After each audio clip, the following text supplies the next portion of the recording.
Hi, I'm Bec and I'm a property investor. And I'm Darya. I own my own home and I'm curious about investing.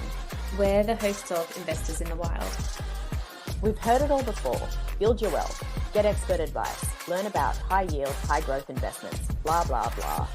That's just not us. We're real mates with real talk about real estate. No ego, no financial advice.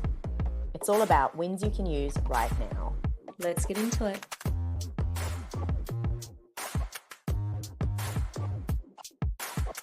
I would dare say, Darya, this might be controversial. I wonder whether any of Faz's strategy, like whether that would work for you and whether you would be comfortable doing any of that. Like, it feels like that might be a big jump for you. Like, you said in the episode that you'd be really uncomfortable if you see a place that's on the market for that long. You're like, okay, I assume I won't even go. And then, so there was one situation, and I don't know if you recall, but I emailed it to you, and it was the most beautiful 2-bedroom apartment in Lane Cove, and it was unbelievably cheap for what they were asking. And I rang the real estate agent and I said, why is this still available? And he basically said there's some major issue with the building and they don't know how much it's going to cost in the long run, but so whoever would be buying the property would be buying that uncertainty. And I was like, abort mission. Yeah. Whereas I feel like someone like Faz would be, okay, let me see all the reports. Let me see exactly what's wrong with the building. Let me check with my posse of builders and, mates and come up with whether I think it's going to be worth it. So it's just. And then he'd do that. He'd look at the reports. He'd get his posse to look at it. He'd look at what similar places in the area. Like he said that a few times. You look at similar places in the area. What can I get for it? You're 100% right. He wouldn't be like, fuck this shit, I'm out.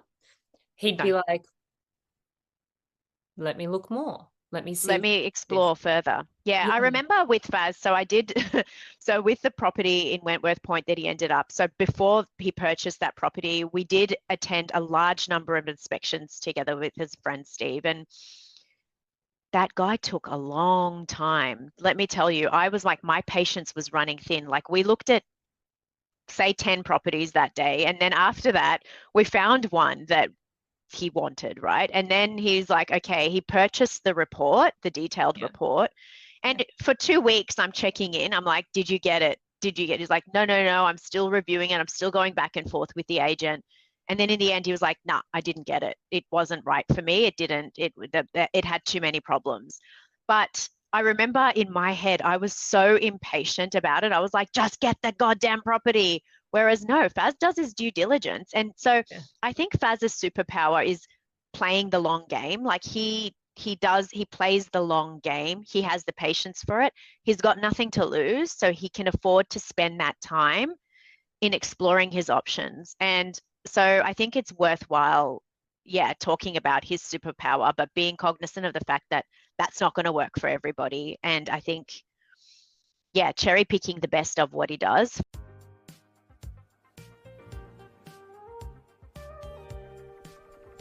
Yeah. I think there's a very big difference in the kinds of places that the key difference is this. He's looking at places that have been on the market for 3, 4, 5 weeks. You're looking at apartments in the Northern Beaches. Right. Faz is going for places that aren't competitive. If it's been on the market for 3, 4, 5 weeks and no one snapped it up, there isn't a lot of competition. Whereas you looking in the Northern Beaches, so much more competition. So when Faz goes to his people and he goes, to the people that he's buying from, and he goes, look, you've got $100,000 worth of repairs that need to be done. You want $1 million. But, I'll offer you 800,000 because it's then going to cost, 100,000 to fix up, 100,000 in case things go wrong. If the seller hasn't had someone go through that place in 2, 3, 4 weeks, you'd better hope that they're paying attention to the person who's saying, look, I'll give you something, but I need you to take this money off. If you go to places that are selling in the Northern Beaches and I'll lose. I'll lose Got no because there'll chance. be someone else. There'll be someone else. And it's 100%. literally supply and demand. I think that's a good spot to start on. It's really Baz's strategic approach is very successful if you follow it according to his, like basically if you follow his strategy step by step, and his End to strategy end. Yeah. end to end. So Yeah. his strategy, so the building your property portfolio strategy is literally going for the dud, going for the place that has no competition, going for the place that, you know, that's been on the market for a long time. Yeah. Going for they're the kind place that, you know, people walk in and then they walk straight out. Remember how we said with Wentworth Point, people were walking in and then walking right out. Right. So basically it's important for people to know that that is a very, very successful strategy, but Yeah. you've got to be in that headspace. That's what you probably should decide up front, that you want to build your portfolio and you're going to target the dud. Basically, targeting the dud is the approach. Yeah. So for people like myself, if you're looking for a nice investment property that's no fuss, no muss, you don't really have the experience in renovating, nor do you have the time to want to dabble in a renovation, you're probably going to cherry pick parts of his approach, but not necessarily follow that approach, because it's a completely different thing. Like, I'm looking Northern Beaches, it's very competitive. If I'm to stop and say your wood on the tiles has a stain on it, they'll be like, get out of here, next. You know what I mean? So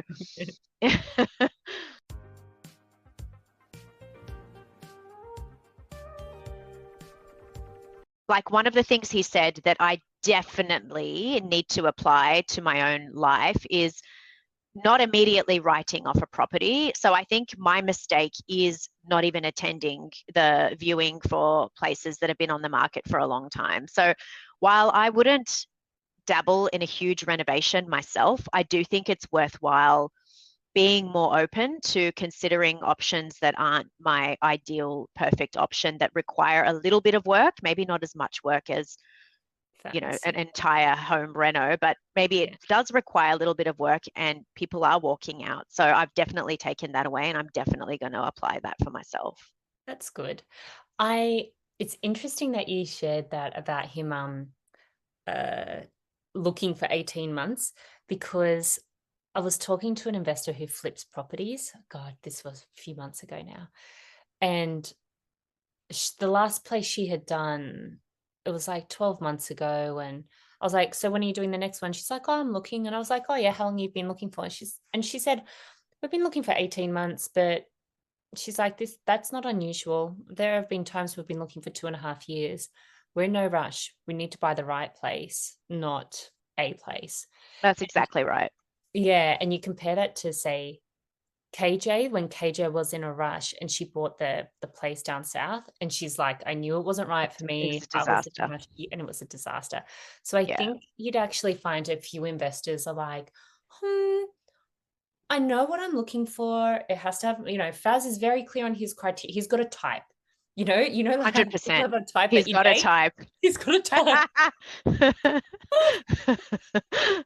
We love you, Faz. I don't know if he took 18 months, but he did take a fair bit of time. He did give it the due diligence, and he was asking the questions that the average person wouldn't ask, and considering things. I mean, to his point, he was looking at properties that weren't as furnished, like he had, I remember when we did do the inspections, I'm ready to like find a place that he's going to call home. And I was like, okay, it's got to be beautiful. It's got to be this. And he's taking me to these places. And I'm like, Baz, what are you looking at? You're selling your home for this. But he obviously had the vision, and now his house is great. Like, his apartment is he does have the vision. He's got the right execution. He does what's right by him. And I think it would be right for so many people, and there's a lot to learn from. I think maybe when I do build my portfolio a little bit more, Bec, I will start looking at his approach. Yeah. I think no one starts. I think there are a couple of things. Number one, no one starts doing what Faz does. No one starts there. Number two, it's not privileged. I don't know what the right word is, but like very few of us have 13 plumbers, builders, family, and friends that we can draw 100%. on. And if you don't, like, shit gets expensive. So I think I really like your angle. Like, you can take bits and pieces and you'll get more and more comfortable. I think for a lot of us, unfortunately, we're not going to have the network, and we're going to have to just pay for it, for an independent Yeah. report, from an independent to the real estate agent, obviously, an independent when you're very serious about the property and you're at the point when you're about to put down the deposit, you get that done, because whether it be people or independent, because there are so many horror stories.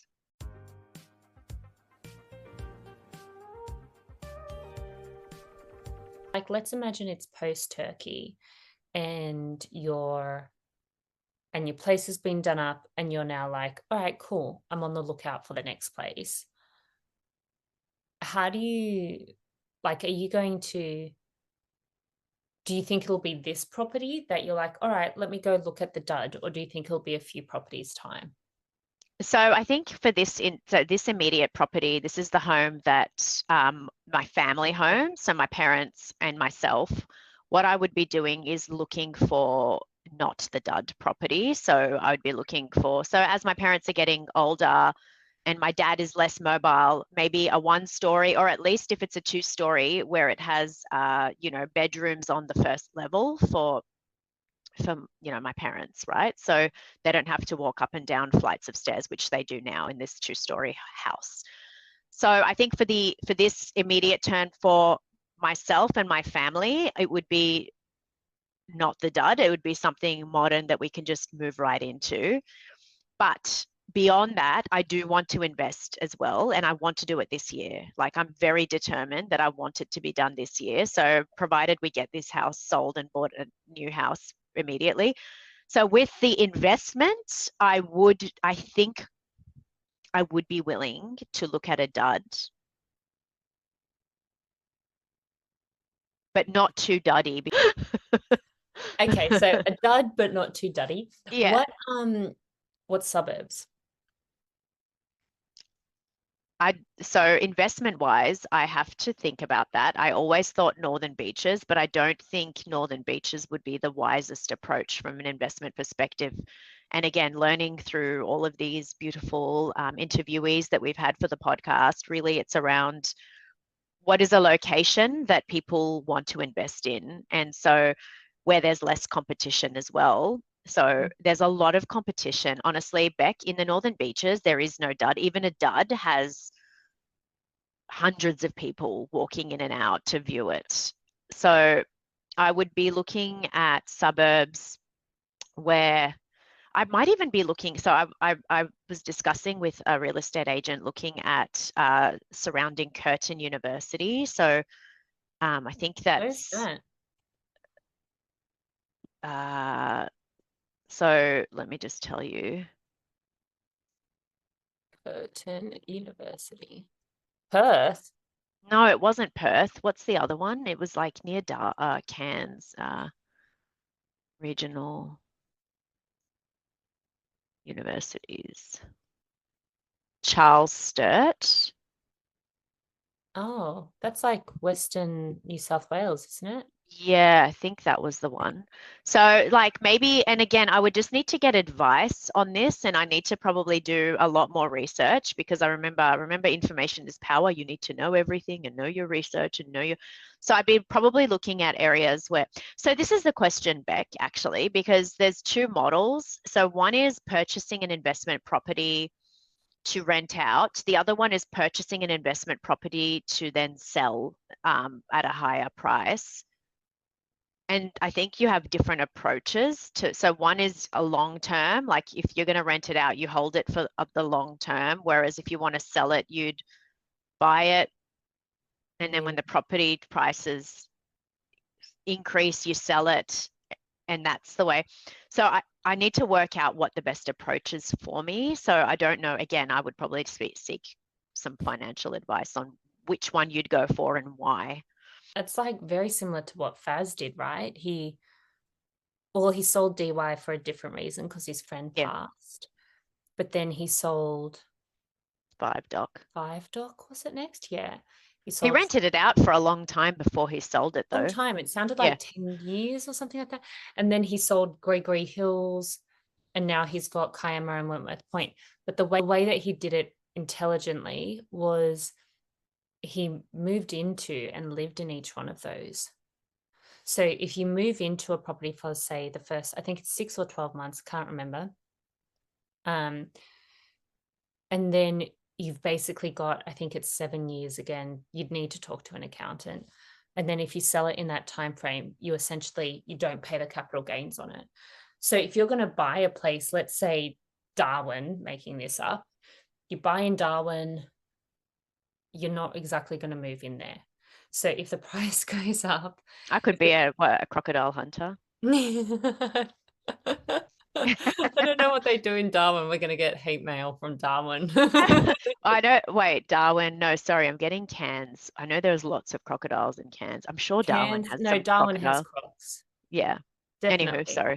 So Yeah. yeah. So I think if I agree, you need to know upfront No. what you're Yes. planning to do. And I think Yeah. that's the big thing as well, what we were saying with Faz earlier. You need to know upfront, is your strategy, what's your type? Is your type Yeah. dud, or is your type, you want the nicer place on the northern beaches and you'll pay extra for it? And I think Yeah.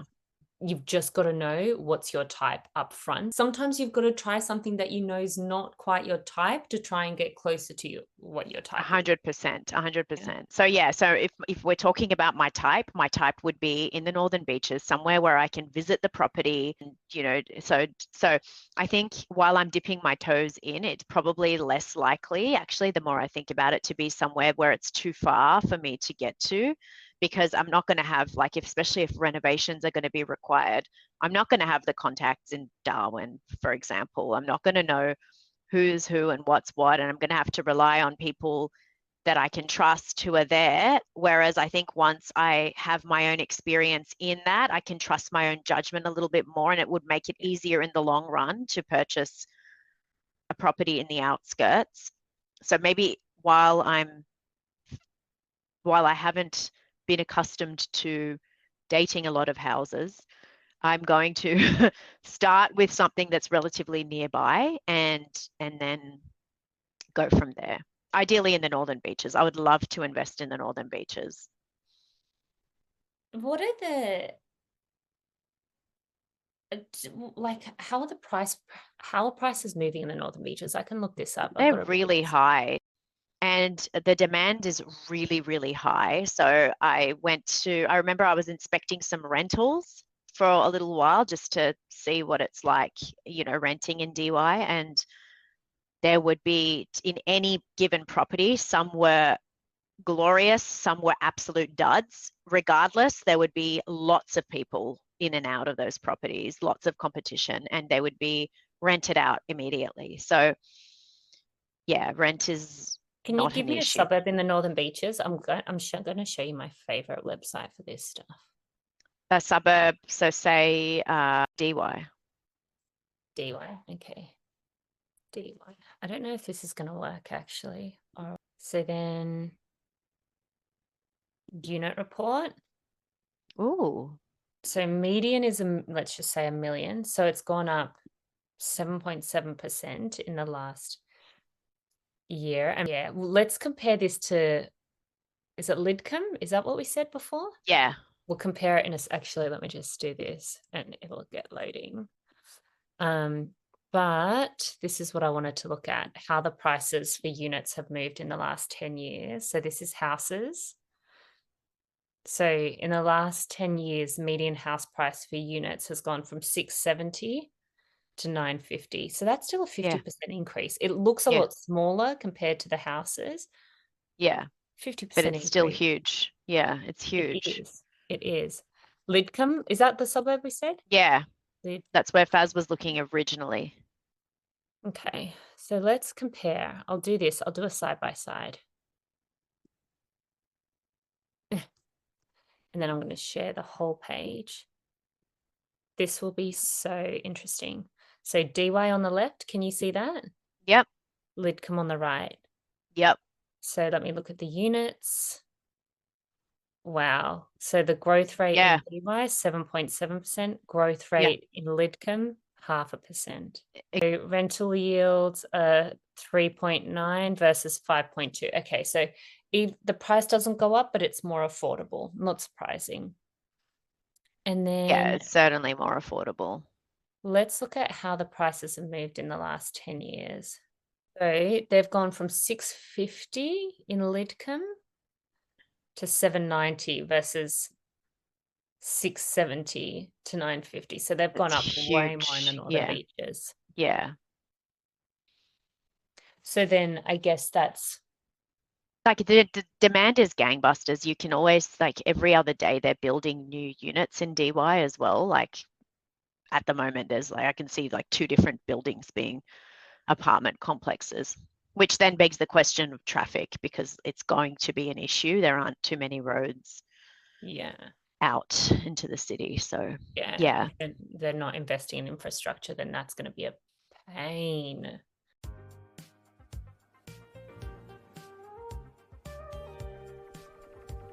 So the strategic approach that I'm going to apply is I'm going to get 3 real estate agents in. I'm going to say what's the minimum. So I know that we said in the episode, don't go with the renovators that your real estate agent recommends. I think what we should highlight is that that's different for the buying versus the selling process. I think when you're selling, do go with the renovation companies or partners that the real estate agent works for, because you know that they're going to not want to spend large amounts of money and large amounts of time, because then they're going to have to compensate for that when they sell your property, right? Because you're not going to be happy if you're paying so much and not getting the return. So I'm going to get 3 in. I'm going to say, what is the minimum that I need to do? And then I'm going to get their people basically in and out to do the renovations and sell this bloody home.